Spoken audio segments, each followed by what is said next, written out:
Professor, I had a question. Yes. When should we expect quiz 5 to happen? When can you expect quiz 5 to happen? It's a good question. It is, yeah, here we go again. I always have to look it up.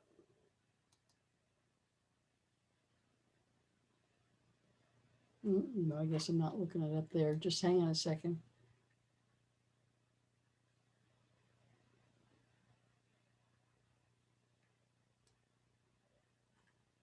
You can expect quiz 5 to happen on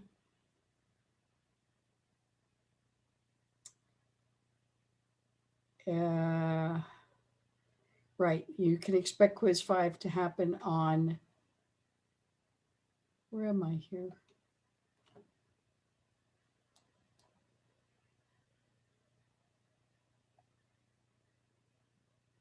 On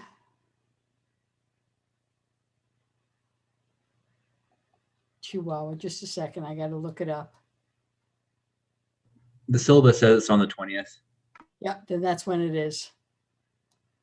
I said I wouldn't change it. I think I messed up some on the modules, so I have to fix them.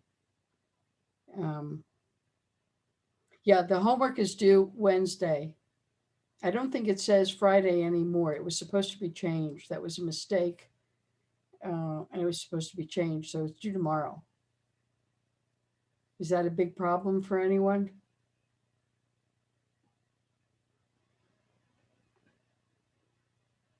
Okay, tomorrow night at 11:59. If it's a big problem for some reason, let me know. The reason it was wandering back and forth is because it wasn't clear how much overlap with chapter 6 there should be before. But chapter 6 homework is due a week from Friday. So I wanted to give you each a little bit of time. This homework is a much shorter one. I don't know, much shorter. So if you have a problem, let me know. I want to remind you of a couple of things. The homework is due, I'm sorry, quiz 5 is on the 20th of April. It will cover chapters 5 and 6. That's one quiz for both chapters because they're so closely related. And then the next part is that our final is on April 30th. Okay, our last class is April 27th. So that's a big whew. So the last homework, which will be on chapter 7, is due the Friday before. On the last class, Tuesday, it will be a review of the semester, so you won't have anything new that day. And the exam is on Friday the 30th. I didn't set it. I wouldn't have put it so tight, but that's, we're not allowed to change anything. Okay. Are there any more questions? It was a good question. Are there any more? Did you say the class was ending in May or April? April. Wow. Wow. Soon, isn't it? Yeah. Well, according to the university schedule, unless they've changed it since I looked last, the last class is Tuesday, the 27th. And then exam period starts right after that. And our exam is on the 30th of April. Oh, are the slides posted for lecture 16? Well, let's have a quick look. And if not, I'll fix it right now.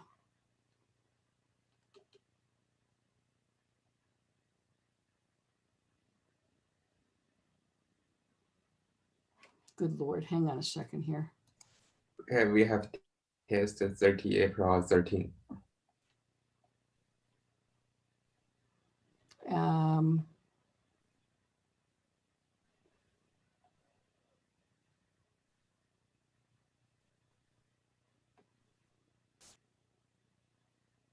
Wait a minute. Today is the 16th, and that should be. Whoops, hang on a second.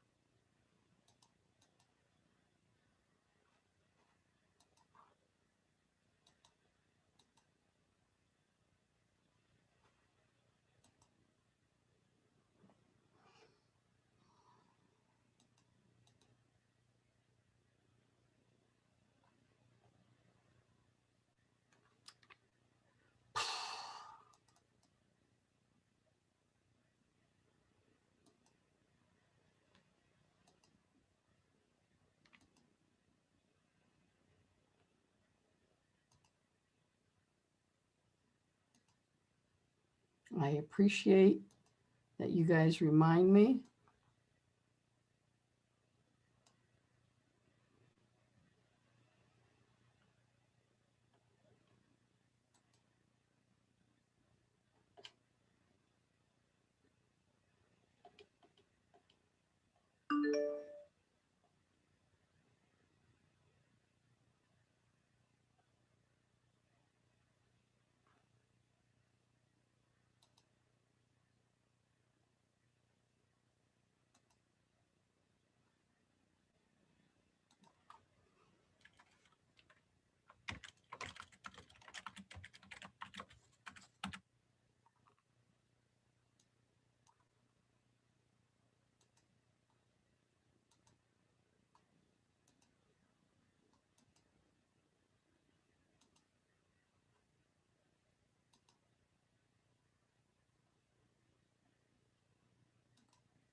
So the answer to your question is yes. The slides are posted under class lectures for the week.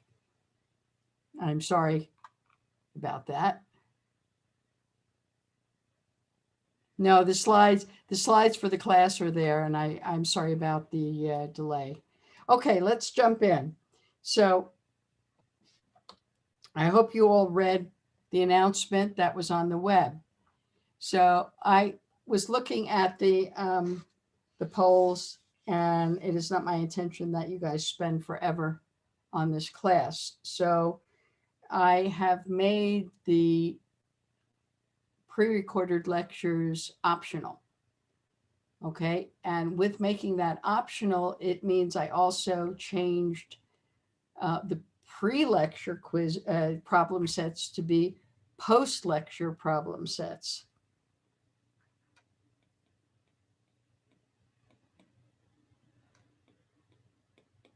They are post-lecture problem sets. Okay, so that means that they are due tomorrow for lecture 16. And I hope you noticed it if you read the chapter before. They're due tomorrow, and they're due at 11 o'clock, not at 9. Since they don't have to be done before class, I can make it a little later so you can sleep, maybe. At least you won't get up early for this class. Okay. They're still due the next day. They're still due at 11 on the dot, no leeway.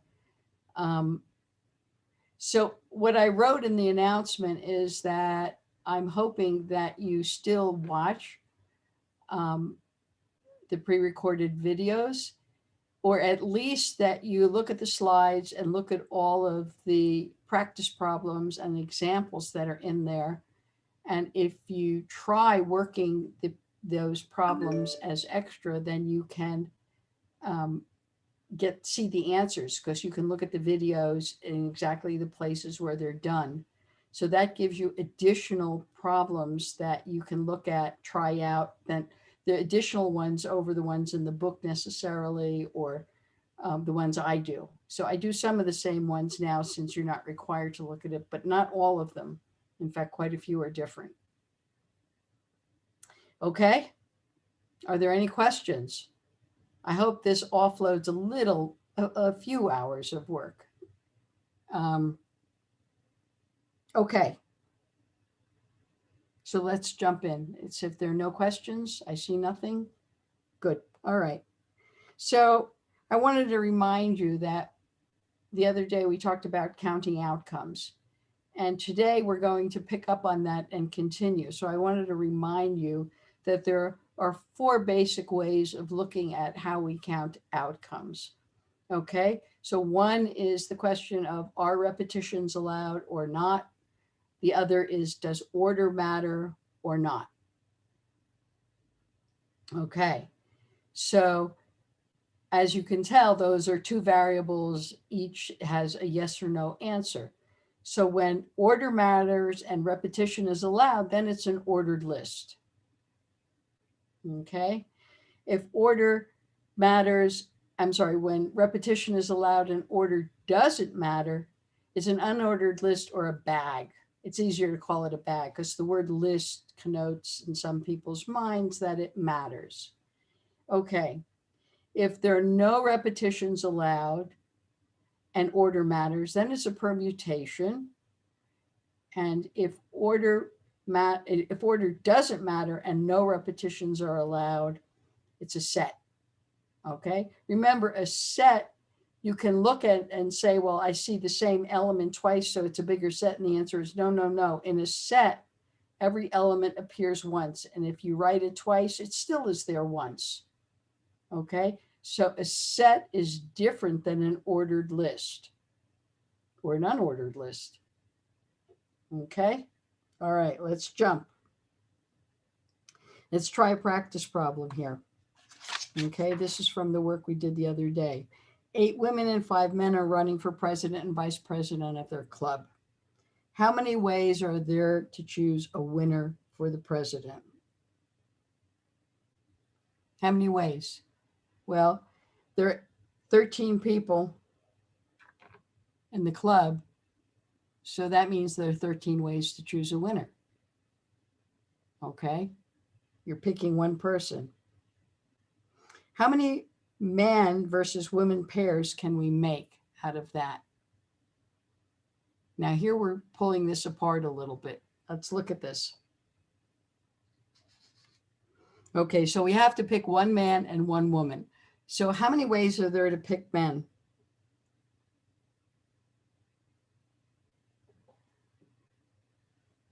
There are 5 ways to pick men.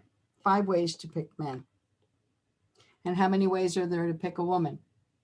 8. 8. So why am I multiplying them instead of adding them together? Because the answer is for the pair. Okay. If I just said the one man, that wouldn't be an answer because I'm looking at a pair. So I'm multiplying them together because for each of the 8 men, I can pick each of the 8 women. Okay. So that's just simply saying man, woman. So I have 5 ways here and 8 ways there, and the total gives me 40. So now we have, how can we choose a president and a female vice president? Okay. Well, we still have the same thing. We can think of them as a pair. Now they're ordered, and we can choose president and vice president here. Okay. So if we choose a president and we don't care if it's male or female, how many do we get? Well, I'm sorry. If we say a male president and a female vice president, so if I pick male and female, then I still get 40 because I'm picking the first one to be male and the second one to be female. Okay. Now, suppose I have a female president and a female vice president. How many ways are there for that to happen? Well, I picked the president first, so there are 8 choices for the president and 7 choices for the vice president, and that gives me 56 choices. Okay. So altogether, there are 96 ways to choose. Okay.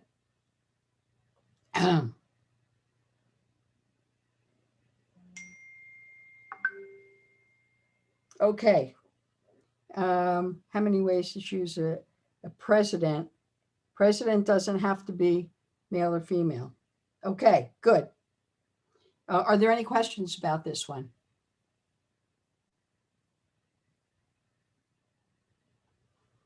So in the second question here, we're just asking for pairs of people. They're not, it doesn't matter which they are. We're not given the choice. Suppose I said, how many ways could we have a female president? This is just maybe a female president and a male vice president. This is a separate question. How many ways can we have a female president and a male vice president? Well, that would be, we'd have 8 choices for the president and 5 choices for the vice president. So we'd still have 40 choices. So that would be just flipping the order of the pairs that we had first. But now let's ask, how many ways can we have a male president and a male vice president?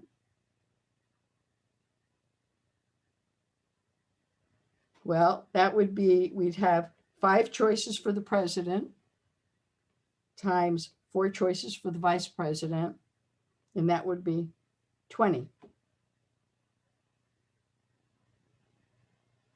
Okay.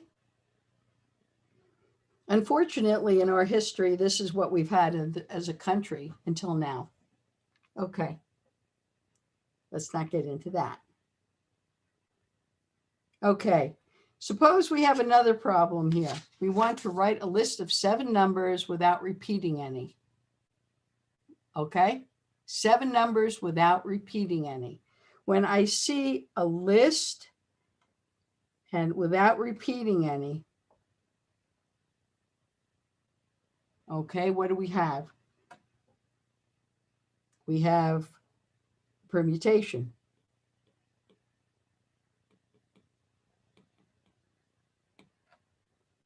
Seven numbers without repeating any. So we have a permutation of 7 numbers taken 7 at a time. Dr. Cohen, are we only considering single digit numbers, or like could I do 10 to 9,000, etc.? This doesn't care. This just says 7 numbers. It doesn't tell you what they are. I'm not saying that I have a list here and each list is a single digit. I say each list is a number. Okay? Okay. All right, good.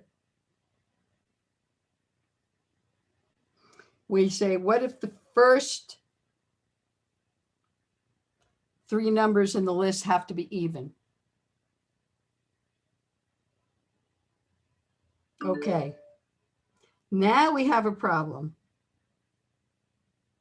Okay. So the question is, now we have a list of 7 numbers. So now we can't answer that one directly. Now we're saying, okay, well, suppose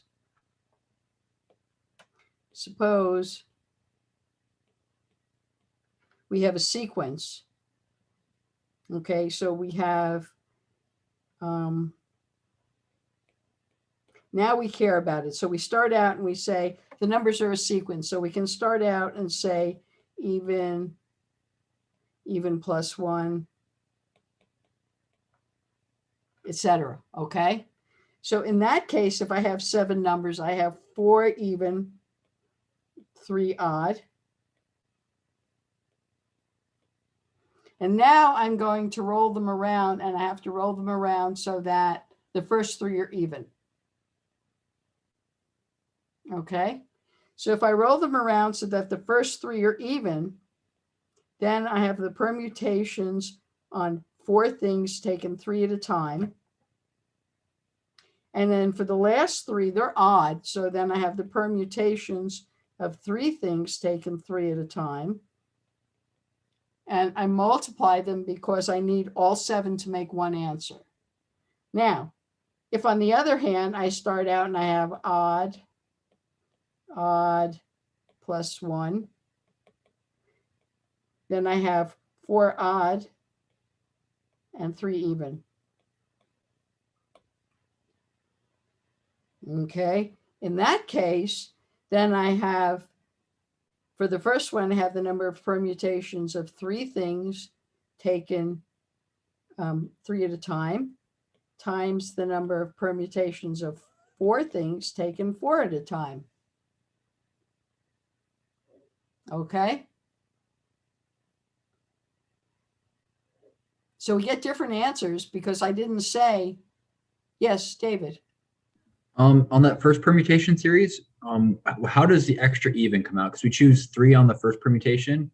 So on the, well, I guess it's the third one when you're choosing 4 even and 3 odd. You are right. We have 4 left and we have to choose all 4 of them. Thank you. So we just have the 3 that were picked first, and then whatever one is left over from each of those times I put over, and that gets picked with the other ones. Okay. Good. So let me remind you. Combinations, we're talking about sets or subsets of something. So the order doesn't matter. Repetition is not allowed. So in permutations, ABC is different than BAC, than CAB. Okay. But in combinations, they're all the same. We don't care. Order doesn't matter. So in combinations, we ask how many subsets. Okay. Also noticed that the number of combinations of n things taken k at a time is the same as the number of combinations taking n minus k things at a time. Remember, this one is equal to n factorial over n minus k factorial. That's the number of permutations of n things taken k at a time. And then we get rid of all of the computations that have the same elements. This one tells me it's the number of permutations of n things taken n minus k at a time. And then we get rid of factorial, then we get rid of the n minus k that are all the same. And so we look at that and say, well, you know, the denominator, the factors are, it's commutative, thank goodness, because that means them the same. Okay. So that's why we notice that, we observe that they're the same. And let's talk about how many 5-card hands can be drawn from a deck of 52 cards. Okay. So here we're not saying order doesn't matter. You pick up your hand after they're dealt. Okay. So you don't know which one was dealt first, second, third, fourth, or fifth, but you're picking them up. Now there are 52 cards. They're all different. Okay. So we ask how many can be drawn. Okay. So what's the answer to that? Well, it's the number of combinations of 52 things taken 5 at a time. So that gets rid of the order. When we say taken 5 at a time, it means the order doesn't matter. So answer to part A is 52 cards. We're taking 5 of them out. Order doesn't matter. What do I get? So I just look at my hand, and if you're playing some of the games that you look at, you sort them, but that's not how they're dealt. Now we're asked a different question. We're asked, how many ways are there to draw 3 diamonds and 2 clubs? Well, there are, here's B. There are 13 diamonds in a regular deck of 52. And there are 13 clubs. Okay, so now we're looking at the set of all subsets of the 52 that have 3 diamonds and 2 clubs. On a test, would 52.5 be acceptable? I'd like you to write it that way and equal that in terms of factorial, so I know you know what combinations are. Okay, I don't want you getting confused. So what's our answer here? Well, the number of diamonds, we take 13, choose how many? 3. 3 diamonds. And how many ways are there to choose 2 clubs? Well, that's 13, choose 2. And now that's a whole hand. So I put them together. And I have 13 choose 3 times 13 choose 2. And what's the answer to that? Since I'm going to ask you to do it, it's 13 factorial divided by 10 factorial times 3 factorial times 13 factorial divided by 11 factorial times 2 factorial.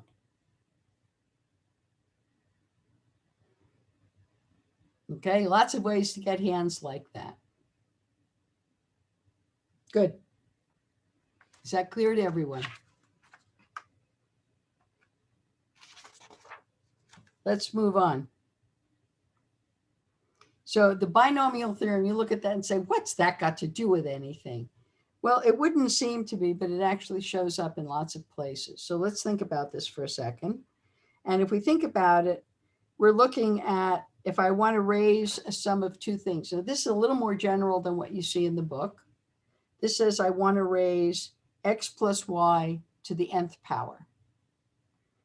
Then what does it look like? Well, it turns out, interestingly enough, that the number of ways you could take n things 0 times. So when we look at that, we're counting the number of ways you can take y here. So the number of ways you can get to 0 of them is 1, n choose 0 is 1. So I have one way of doing x to the n. And if I notice it back here, what's that? CNN, there's one way of choosing n things n at a time. Remember, it's the set, the whole thing, 1. Okay, what about this? How many ways can we get x times y, x to the n minus 1 times y to the n minus 1? This looks like, think about it as picking, and you have to pick left or pick right, okay? So if I look at this, I want to go down the tree, okay? So if I pick left, I'm going to have an x value. If I pick y, I'm going to go right. So I can go left, left. Let's just do cubed. It's easier. Left.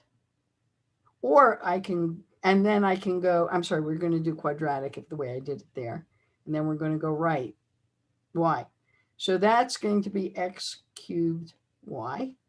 And I can get that by going left, left, right, left. Okay, that's also x cubed y, but I get there differently. I get there by saying x squared y x. Multiplication is commutative, so it doesn't matter. And I can get there by saying x y x x. So that's x times y times x times x. And I can get there by going y x x x. So that would be y x x x. Notice that if we're building a tree, each of those paths in the tree would be distinct. Okay, they would all be distinct. And how many ways can I get to a bottom node that I've walked the path from x 3 times and I walked the path from y once? And the answer is 4, choose 1. That's 4. Okay? So if I think about it that way, you see that we're walking different paths and we're still asking the question, how many ways? How many ways? Okay? And we've identified all of these as the same set. Good. Okay. So it turns out that we have a very simple formula for finding x plus y to the nth for any real numbers, x and y. Okay, now, we also notice that the number of ways to choose n things 0 at a time is 1. That's sort of the standard way since 0 factorial is 1. And the way to choose n things n at a time is 1. And if I look at this, I'm looking at the coefficients. This is the coefficients when I raise x plus y to the 0 power. These are the coefficients when I raise x plus y to the 1 power. These are the coefficients when I raise x plus y to the 2 power. And there's a very nice phenomenon that we have out of this, namely that if I look at any element of the next level down, say here, that's not on the edges, then what we get out of it is that Cnk minus 1 plus Cnk is equal to Cn plus 1k. So what we're looking at is these triangles that the two previous ones add together. And in the case where we only have one here, we can just actually make arrows going down because those values are all 1. So that's a really neat case. Now, what I did is just tell you it's true. Here's a proof that it's true. Okay, let me remind you. We just go back to the definition. So we have Cnk minus 1, it's n factorial, divided by n minus the quantity k minus 1 factorial times k minus 1 factorial, plus n factorial, divided by the quantity n minus k factorial times k factorial. And we break it up. We write out what they are, the next line here and here. Notice what we did here. This step here says, let me multiply this addend, this element of the summation, this term, by 1 in the form of k over k. And let me multiply this one by the term n plus 1 minus k over n plus 1 minus k. Okay, so we're multiplying each side by 1, but we're representing it differently. And then we put them back together. And we end up with, it's hard to see here, that we end up with n factorial, and then this n plus k minus 1 comes n plus k plus n minus 1 minus k ends up from the two terms. Here's the k, here's the n plus 1 minus k. And we end up with n plus 1 factorial in the numerator and n plus 1 minus k times k factorial in the denominator. And that's just this. It's simple arithmetic. If you notice that we multiply numerator and denominator by two different representations of 1. Okay? Good, let's move on. So what is the concept of combinatorial equivalence?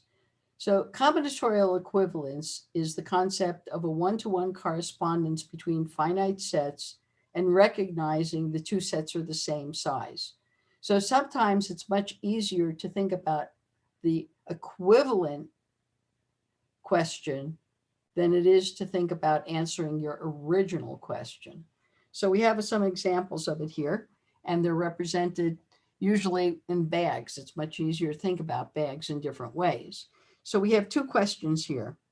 We want to fill a bag with 10 pieces of fruit at a store that sells only apples, blueberries, and cherries. How many solutions are there to that? How many ways can we fill the bag? Well, that's exactly the same problem as saying how many solutions in non-negative integers are there to the equation a plus b plus p, apples plus blueberries plus peaches, equals 10. You're not getting much if you're picking one blueberry as the same as an apple, but still that's the problem here. Okay, so we let A represent the number of apples, B is the number of blueberries, P is the number of peaches. All right, and we can see that the number of non-negative solutions, that means I can pick 10 apples, no blueberries, no peaches. That's one solution. I can pick 2 apples, 6 blueberries, and 2 peaches. That's a different solution. And all of those are solutions to this algebraic equation here. We have lots of solutions. Now, we can ask that same question, how many solutions in non-negative integers are there to the equation a plus b plus p equals 10, to asking how many binary sequences of length 12 have exactly 2 1s and 10 zeros. Now, maybe this one is a little harder to understand. Okay, so let's look at one of these sequences. We can pick a sequence, say, 0, 0, 1, 0, 0, 0, 0, 0, 1, 0, 0, 0. Now that's a solution to this. How many? That's just one of the elements of the binary sequence of length 12 that has exactly 2 1s and 10 zeros. How would we make that correspond to the algebraic equation above?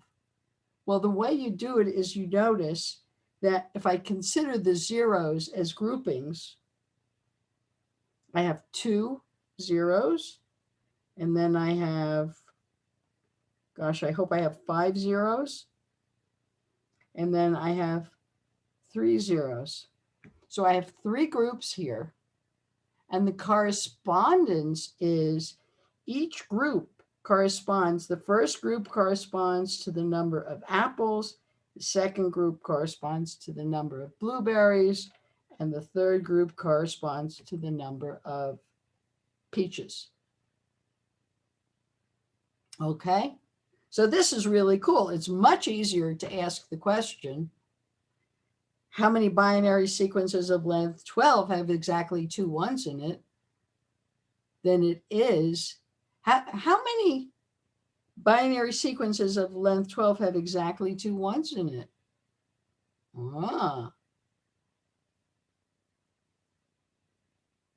Okay, let's look at this. Let's come back. So we have some theorems here. Let's look at our theorems.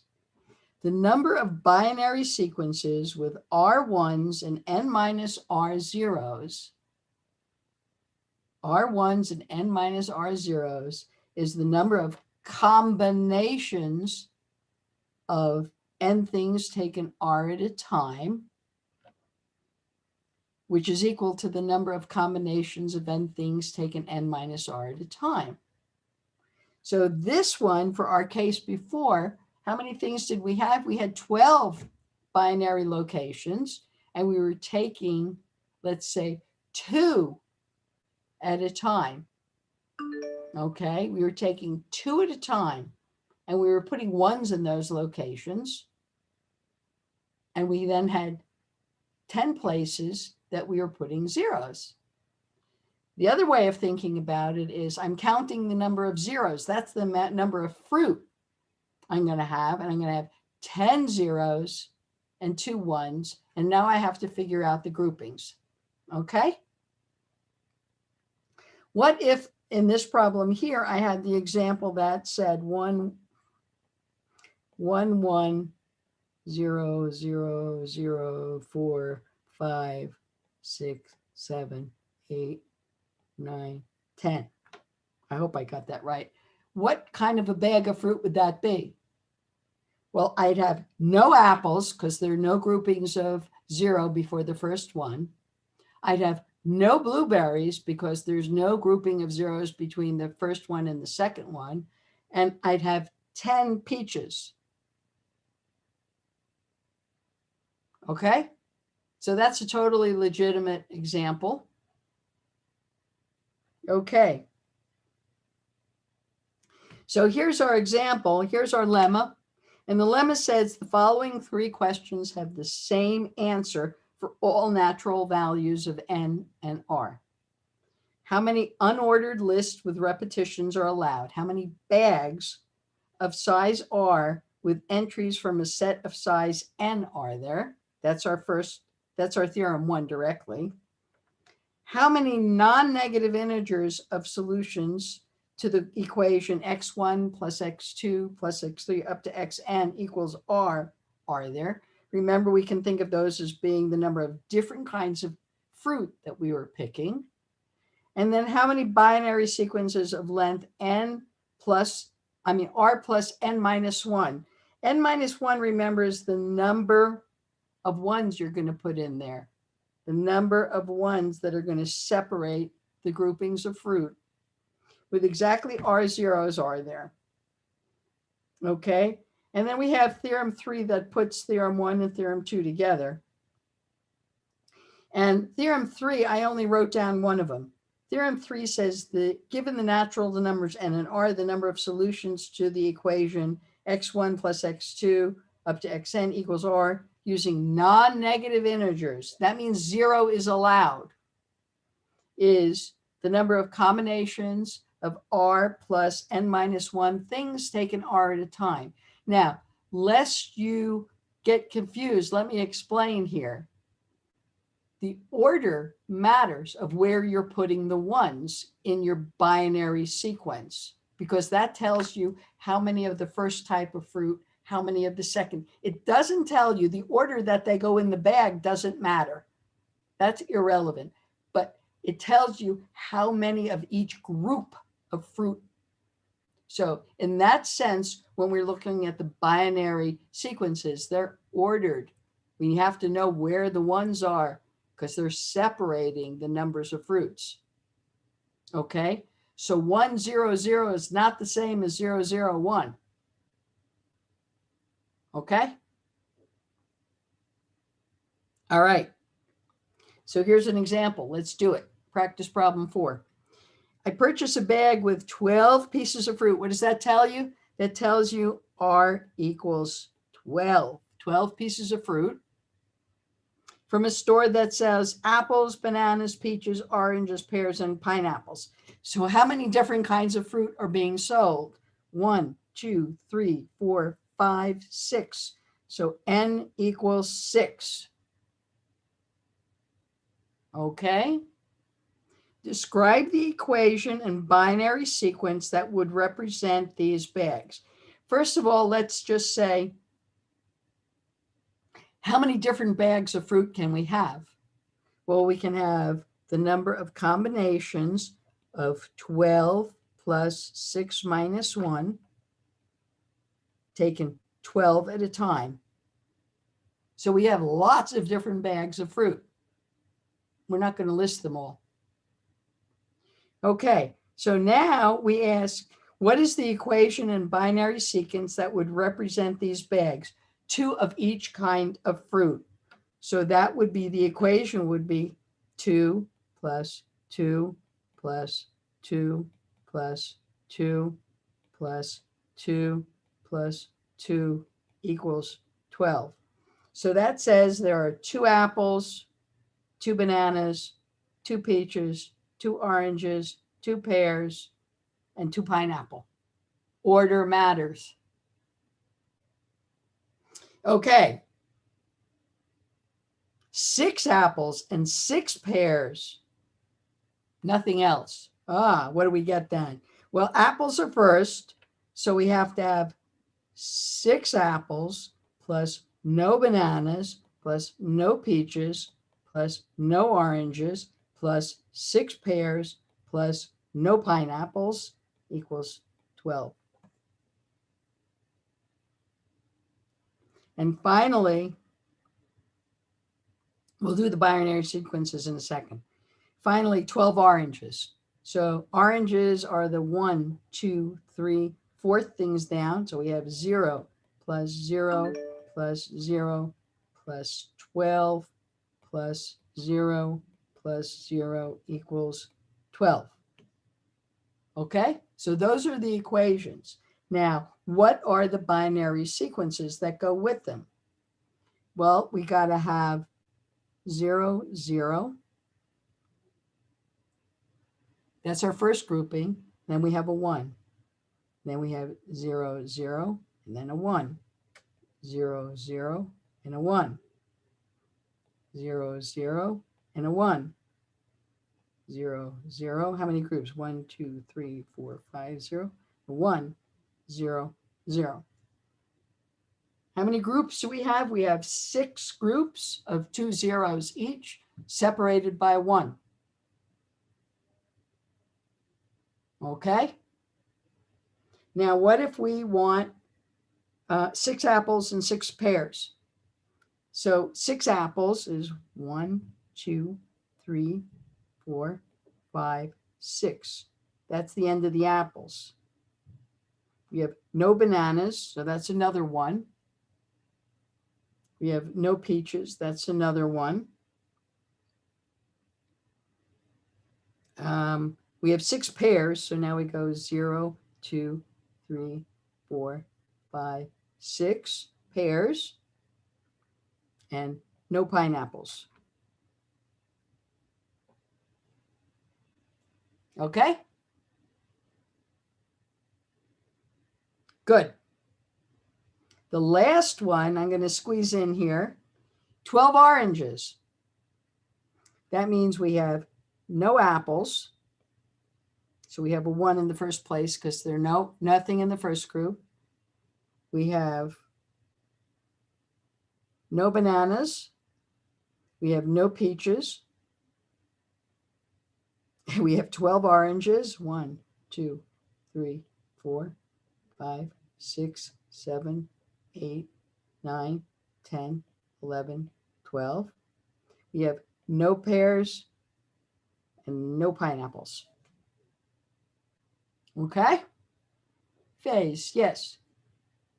Yeah, just want to make sure the binary sequence length is different. Is the I'm same sorry, should- you want to make sure the binary is what? binary sequence, the length is different. The first one is 17, the second one is 16. Just want to make sure it's the normal case. Yeah, it should be 16. Did I count right?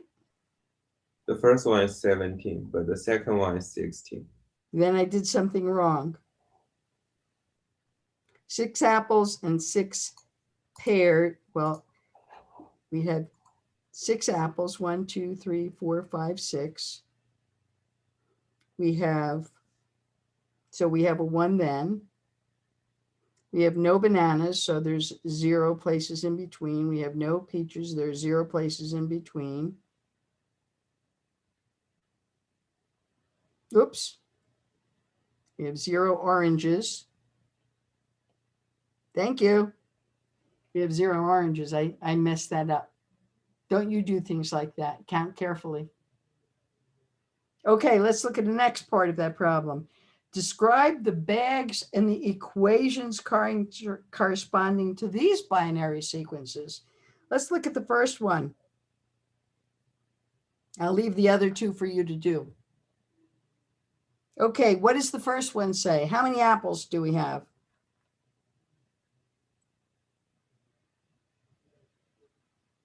How many zeros in the first group? 2. 2. So we have 2 apples. How many bananas? 0. 0 bananas.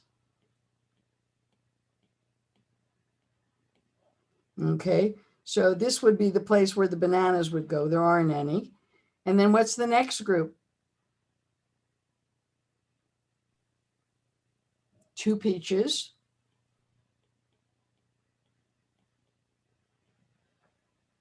Here's the 2 peaches. So here's the 2 apples. There's nothing for the bananas. Here's the 2 apples. I'm sorry, the 2 peaches. And then we have the separator, and then there's nothing in there. So that means we have 0 oranges. And then we have 2 pears.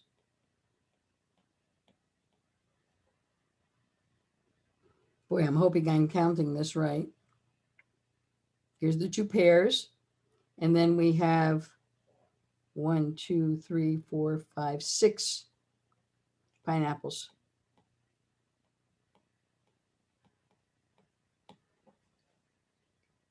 Okay? And the equation for that is 2 plus 0 plus 2 plus 0 plus 2 plus 6 equals 12. Is this represent there have 2, 1 at the 3 and 4 digit? This is represent there have 0 banana.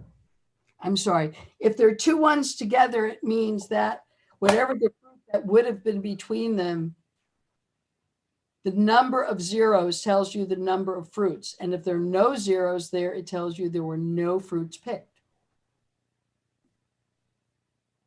So 2, 1 mean there's no bananas, no peaches, no oranges. There are two, no, wait, there are two peaches.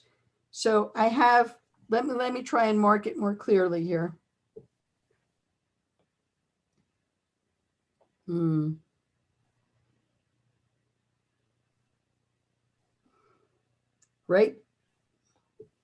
Right there.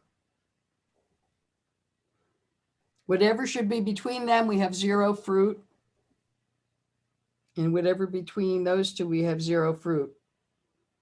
And now which fruit that is, we have to figure out where it is, what grouping that would be. Okay? When you have something ending with a 1, like this example, it means there are no zeros after it. So the last fruit you're picking 0 of. Okay? I think these problems are cool. What can I say? Okay, here we got another one.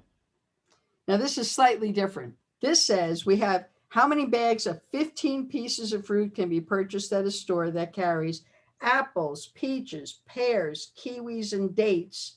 If we insist, that's 5 kinds. If we insist on getting at least one of each type of fruit. So that tells you something right there. How are we going to deal with this? When we deal with the problems before, they were saying natural numbers. That means we could have 0 pieces of fruit. How do we exclude that? Okay. The easiest way we can exclude that is to say, okay, what I'm going to do is I'm going to take one of each type of fruit and throw it in the bag. Now, that means that I already have one of each type of fruit in the bag. And now I get down here, I have 5 kinds of fruit. I have one of each type in the bag already. Now I try and solve the problem of how many pieces of fruit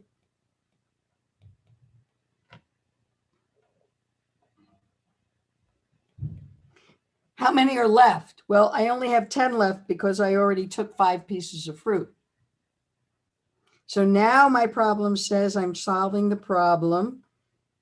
What's n? N is 5 because I have 5 different kinds of fruit. So I have 10 plus 5 minus 1. Choose 10. So that's 14, choose 10 ways of doing that. Okay? What if we insist that there are at least 3 apples and 1 peach? We don't insist on anything else. What do? Well, before we do anything else, we take 3 apples. Where are my fruits here? 1 peach, 0 pears, 0 kiwis, 0 dates. Throw them in the bag. Now, we still have n equals 5. And how many pieces of fruit are we going to pick? How many have we already taken? 4. Right. So we have 11 pieces of fruit left. So the number of ways we can do that is 11 plus 5 minus 1. Choose 11. So that's number of combinations of 11, 16, 15. Choose 11 ways to do that. Does everybody understand?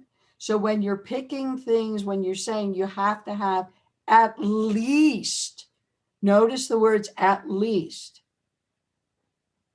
Okay, good.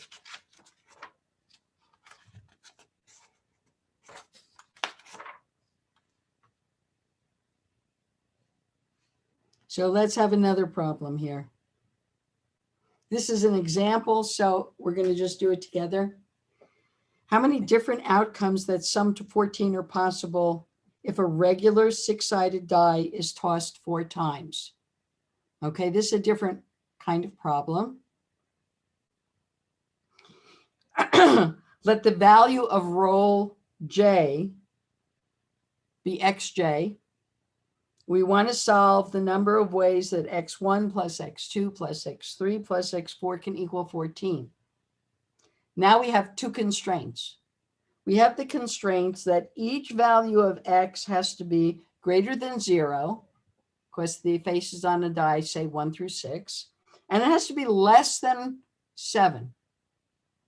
Now we know how to deal with the greater than 0 part, okay? So we deal with the greater than 0 part by saying, what do we have? Well, we have 14. I take away 4 as if I have 1 in each bin for the dice.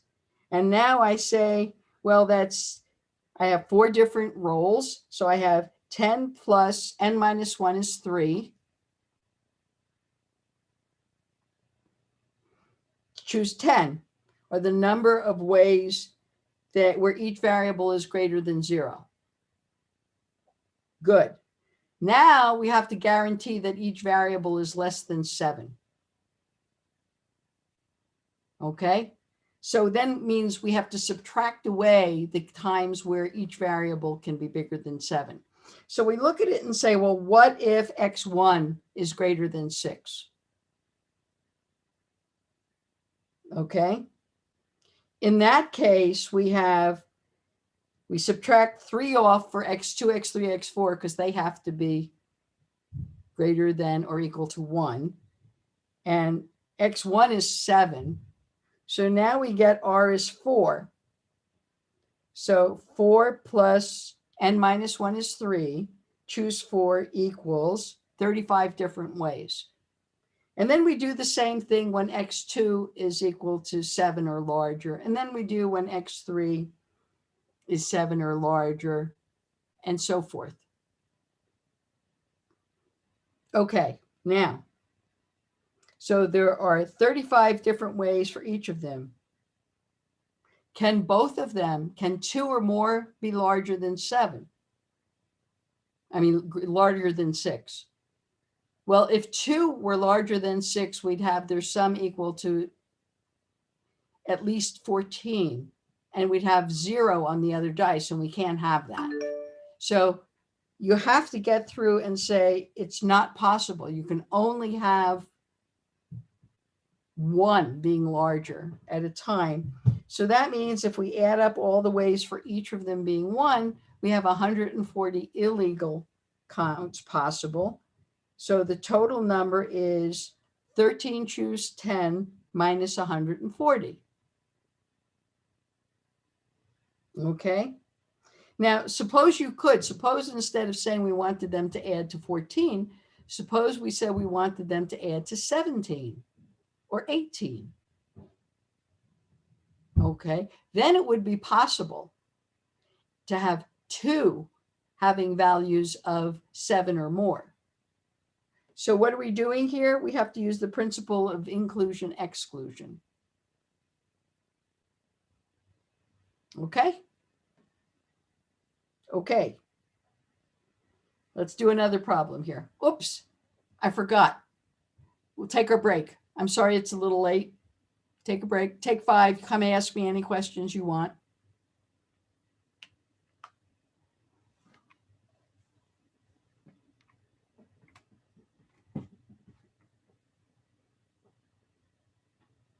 I just want to ask why we need to subtract 1 at n when we calculate n.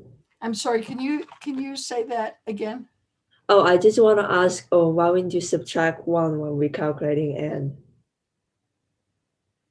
Why do you subtract 1? Because how many ones in the case of the binary example that we did? That's a good question. Let's go back to our example here. How many ones did we add in? We added separators. We didn't need separators at the beginning and the end. So if I have n different fruits, how many separators do I need? Count when you're adding 3 things together, how many pluses do you have? 2. So basically what we're saying is the separators, the 1 values, the number of 1s that we add in is equal to the number of plus signs that we have there. Oh, okay. Does that help? Yeah, thank you. Thank you. Good. Good question. It can be quite confusing.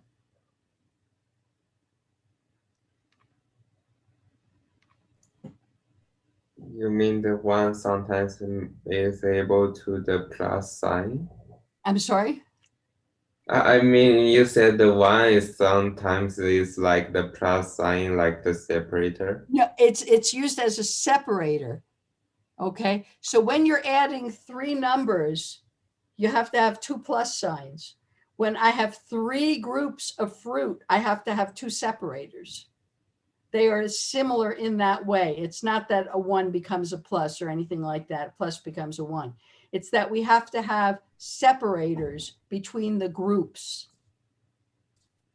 If I just added 3, 3, 2, 5, you wouldn't know I was adding 3 plus 2 plus 5. I have to have separators, and I have to separate them so you know I'm adding them. We need how many separator between two groups?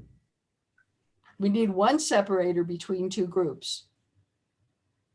If I'm adding apples and oranges, suppose I have only two fruits and I want to know the number of ways I can pick 6 fruits, R is 6, where I only have apples and oranges to choose from. I'm saying apples plus oranges equals 6. So how many ways can I do that? I can have 6 apples and no oranges. I can have 5 apples and 1 orange. I can have 4 apples and 2 oranges, etc. Okay. But for the practice question 4, you said there have 2. 1, you said there's means 0 pictures. Well, when you have 3 things that you're adding together, you have 2 ones. Okay. So that's like saying, in this case, how many we have? In this case, we have apples. We're asking the number of apples plus the number of peaches plus the number of pears. Oh God, we have 2 P's there. Oops. Plus the number of kiwis and the number of dates. Okay. So how many plus signs do I have there? 4, How many different kinds of fruit do I have? 5. That's it. The number of plus signs is 1 less than the number of fruits. The number of separators when you turn them into binary sequences is 1 less than the number of groups. Oh, okay. Okay. I have a question if we still have time in the break. Yeah. Yeah. Okay, so when we were talking about the number of binary strings of length 12 with exactly 2 ones, Yeah. My initial thought was wrong, and I would love for you to explain why it's wrong.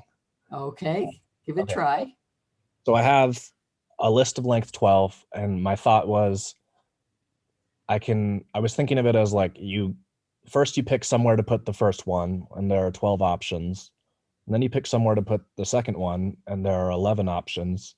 So I thought it would be 12 times 11, but that is not right. So where's the error in my thinking? If I have 12,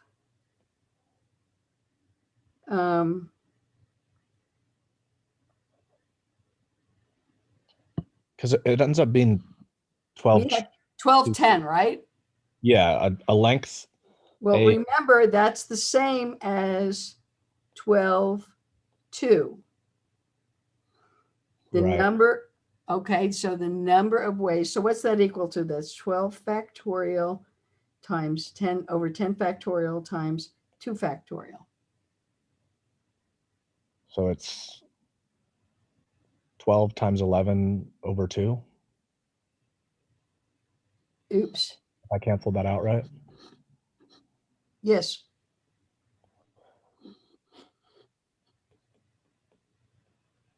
Why are Right. we dividing by 2? Because the 2 ones are the same. It doesn't matter which one comes first. Wherever you pick, you can think of distinguishing them. Right. Okay? That makes sense. Thank you. Oh, my pleasure.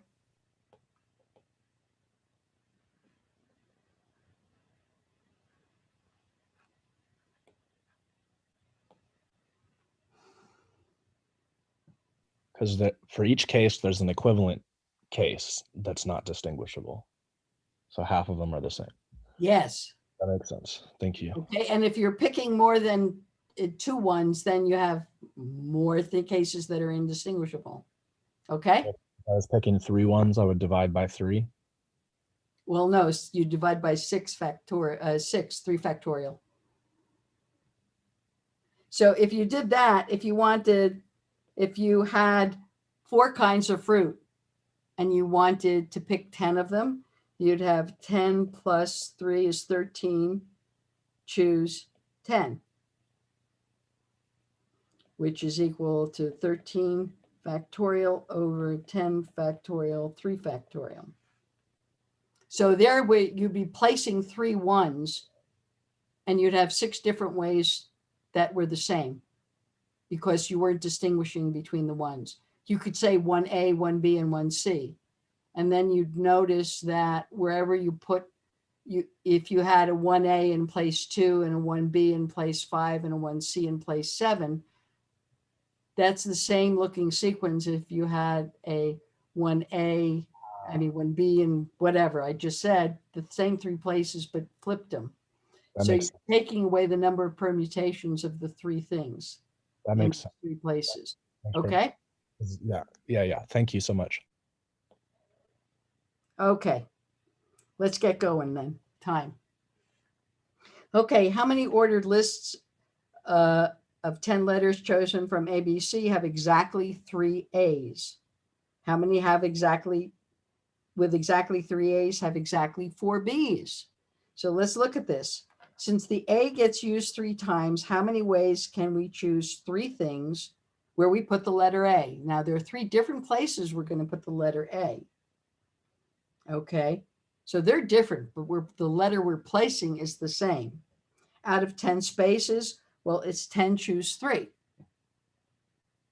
With the remaining 7 places, we use for letters B and C. So we have 2 to the 7th choices, 2 different letters, 7 places where you can put either one. So the total number of lists is 10, choose 3 times 2 to the 7th. Now, of that many lists, how many have exactly 4 B's? So once again, there are 10, choose 3 ways to put the letter A. Once we place the letter A, there are 7, choose 4 ways to put the letter B. And there's only one remaining way, given you've picked A, given you've picked B's.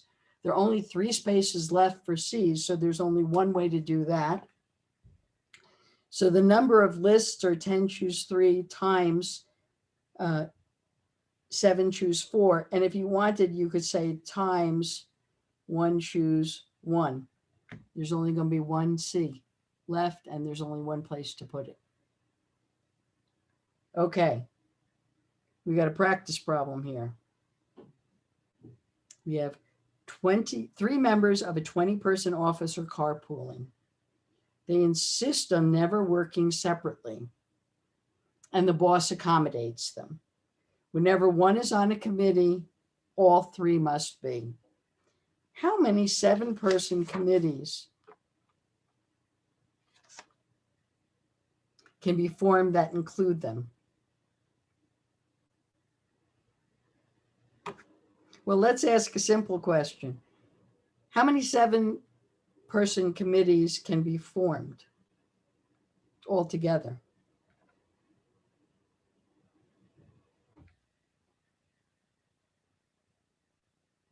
Well, let's ask how many can be formed without them? How many can be formed without them? Well, if we take them away from choosing, we have 17 members in the office, and we're going to pick 7 of them in any order. So that's the number without them.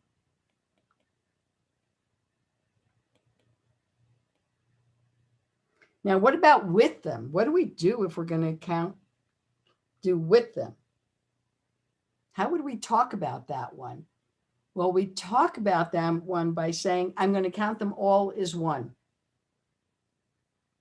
Okay, if I count them as one, how many people do I count in the office? 18 in the office.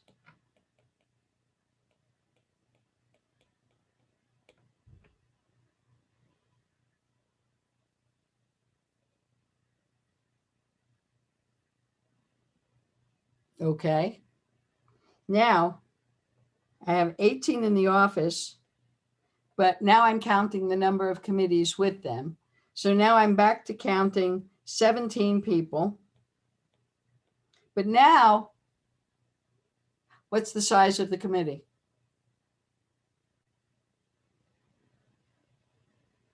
Is it 4?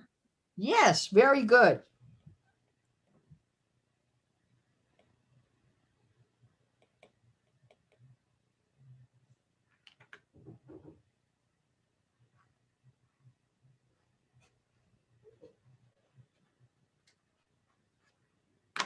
Okay. Everybody see that? So if I asked you how many total committees could there be, you'd say, well, there are 17, choose 7 without them. There's 17, choose 4 with them. So we add them together. Why are we adding them together? Because each of those choices is one complete answer. Okay. So our sample space consists of all the ones without them plus all the ones with them. Okay.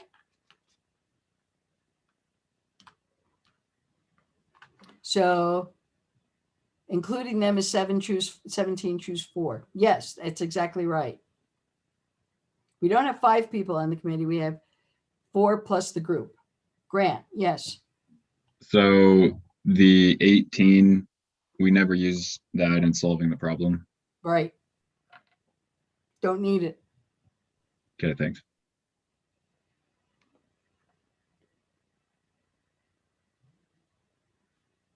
How's that? All right, good. Let's try practice problem 6. We have a briefcase with an ordered 3-digit lock. Or you can talk about your lock on your ID lock for your suitcase if you're traveling, that thing that most of us used to do. So how many total lock configurations are there? Okay, it's a 3-digit lock. So how many possible digits are there? Well, there's 0, 1, 2, 3, 4, up to 9. So how big is that set? So we have 10 things to choose from. So how many can be in the first position? 10.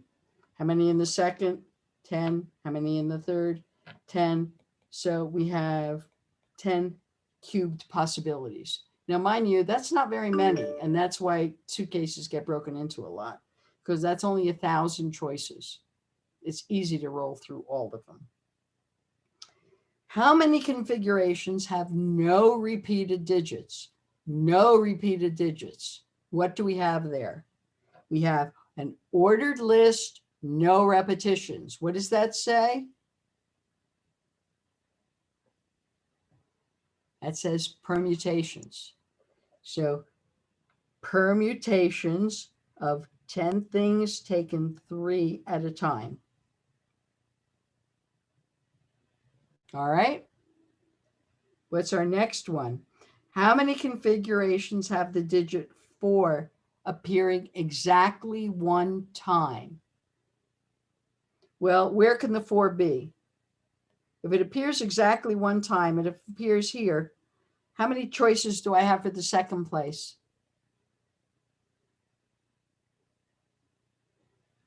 9. 9. Very good.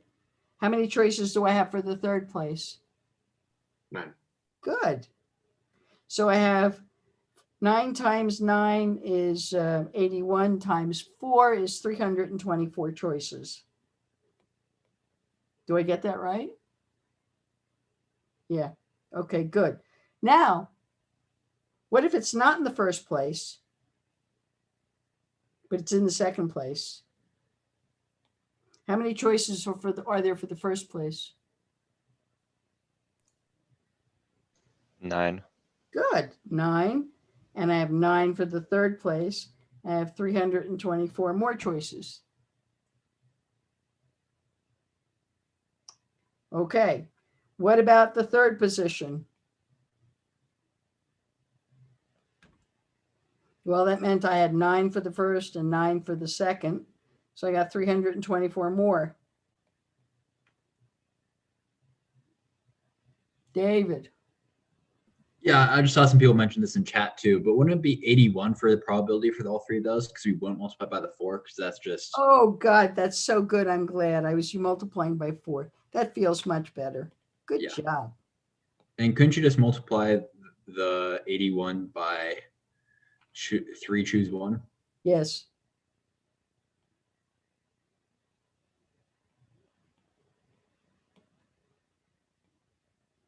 Which is what I was about to say. Thank you. That what we have here is, where are we placing the 4? And we have 3 possible places and we're picking one of them. So that's 3, choose 1. 3, choose 1 places for the 4, and then 81 other choices. Much less confusing. Okay. Good. Do I want to try? Let's look at one more problem.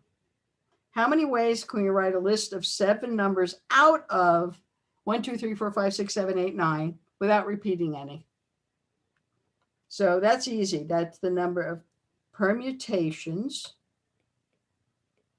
of 9 things taken 7 at a time, right? The words are there. List of 7 numbers without repeating any. What if the first 3 numbers in this list must be even? This list I know. How many odds do I have here? I have 4 odds, 1, 3, 5, 7, 3 evens. We did this problem already. I have no idea why I have it twice. Okay, so if the first 3 numbers must be even, I only have 3 evens. So I'm choosing 3 evens.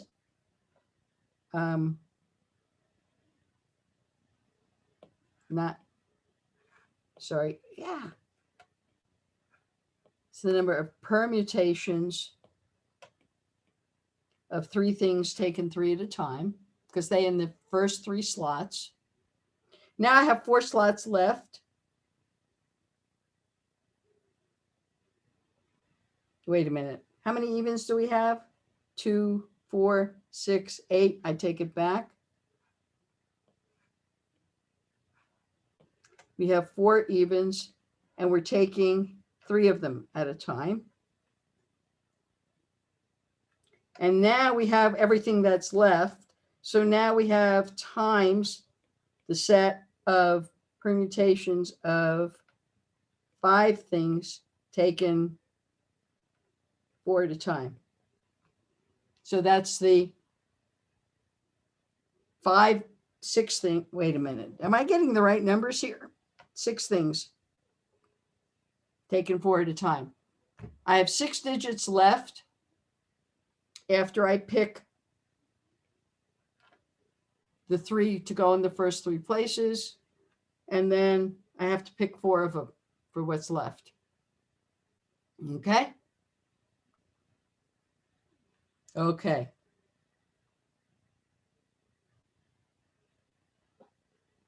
Good. Good. I think let's look at this problem, and I'll leave it for you. How many integers n can be formed out of the digits 1, 3, 4, 4, 5, 5, 6, 7? So we have 2 4s and 2 5s. And we want the number n to be less than or equal to 5 million. So what we're forming is we have 7 digits. I hope. 3, 4, 4, 5, 5, 6, 7. We have 7 digits. We want the number less than 5 million. So what possible digits can go in the first position? Only 3 or 4. So we can pick 3, 4, or 4, so to speak. Okay. So those are your 2 choices. And I'm going to leave you. What do we have here? We have an ordered list and we have to pick. So what are we going to pick from? Well, if we pick the first one to be a 3, the first one's a 3. We have only 1 3. So how many places can we put the 2 4s? We have 6 places and we're picking 2 of them for 4s. And then we have 4 places left and we're picking 2 of them for 5s.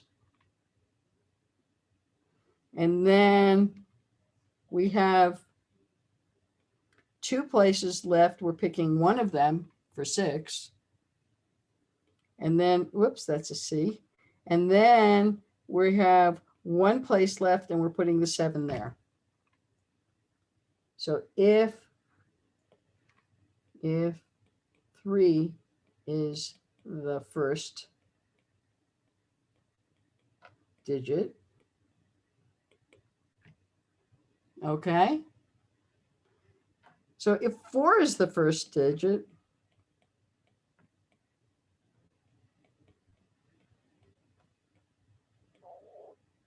how does the problem change? We're out of time, so I'm going to leave that to you. Okay, we're done today. Remember, tomorrow morning, the lecture problem set is due at 11 Wednesday morning. Homework is due tomorrow night at 11:59. Any questions? Yeah, do we have to evaluate integral expressions on the homework and quizzes, or can we leave them not integral? Well, I like you to put Factorial. in the combinations, and then I'd like you to put what that means in terms of factorial. And if you can simplify it a little bit, that would be great. Do you have to do all the multiplication? No, too many people make too many mistakes. So write the definitions, try and do as much simplification as you can without evaluating. So that's like saying, if I look at and I say, well, C6(2), that's equal to 6 factorial over 4 factorial, 2 factorial. That's the same as 6 times 5 over 2. Because 6 factorial is 6 times 5 times 4 factorial, so I can cancel them out. So something like that, yes. This case is simple. The answer is 15. But in some of your problems, it'll be more complex and you will not have to write out and do the arithmetic. Is that a good answer? Does that help? Mhm. Okay, good. Anything else?